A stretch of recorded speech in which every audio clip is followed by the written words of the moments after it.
Hi, I'm Shelley Samone, and this is She's Arrived, a journey of self discovery. But this isn't just small talk.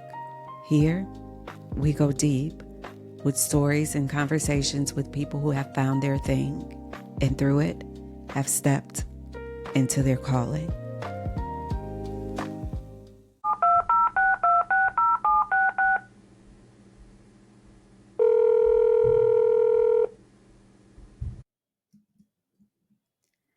Hey, it's Shelley. Glad you answered the call. I was just thinking. Anyone who has become known for doing their thing, who claims they don't care about the knockoffs, need to knock it off. No one who is in their own lane is unbothered when everyone else starts to jump on the bandwagon. And I don't mean feeling threatened by the competition because you already know no one can do you better than you. Still, we learn as early as kindergarten that the easiest way to annoy someone is to copy them. Speaking of kindergarten, during one of our other calls, I mentioned how I moved from the United States to Asia where I taught English to Chinese students. I told you how my flight hadn't even landed in Shanghai before I started to post my experience on social media. But as soon as I started to post travel content, I felt like I could set my watch to the moment when some of the people who had started to follow me from the very beginning would start to imitate me. I was used to people following in my footsteps. But my followers weren't influenced by me leaving the United States to teach English in China. And for good reason. Teaching isn't my thing. My thing is expressing myself through words and sharing my personal experiences.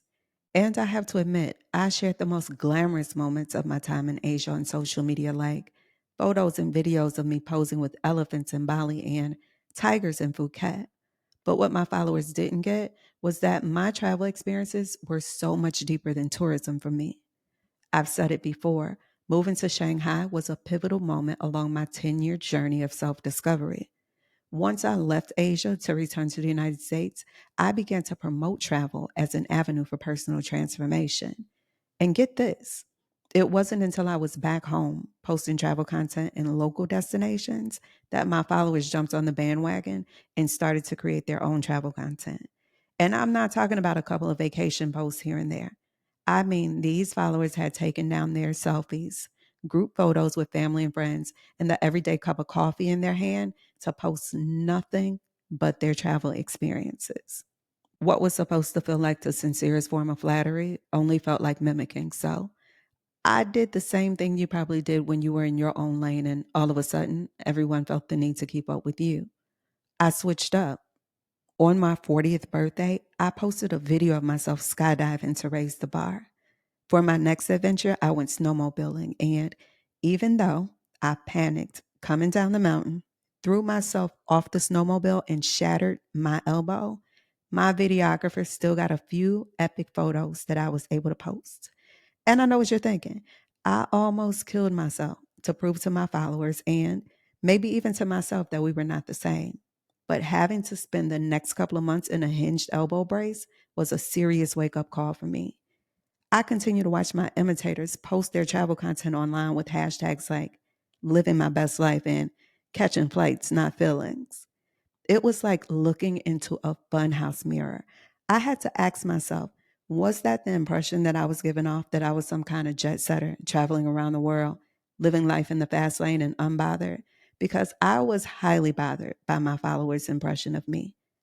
I don't know what did it for you, but that was the moment I felt challenged to stop simply doing my thing and to step into my calling.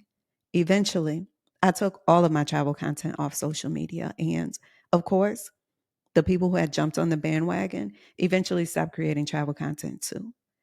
I hadn't posted on social media for almost a year when one day, while scrolling on Instagram, I came across a quote accredited to Dr. Caroline Leaf. It said, your purpose is not the thing that you do, it's the thing that happens in others when you do what you do. This quote caused me to reflect on how bothered I was by the people who were imitating me. I honestly wanted to influence people to travel and to see the world, but for personal transformation, not for public validation.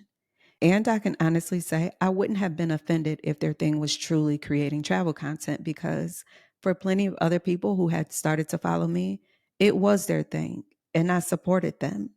I mentioned before how I became a part of a global community with people from all over the world living in foreign countries who were sharing their experiences through social media. So I wasn't just being petty.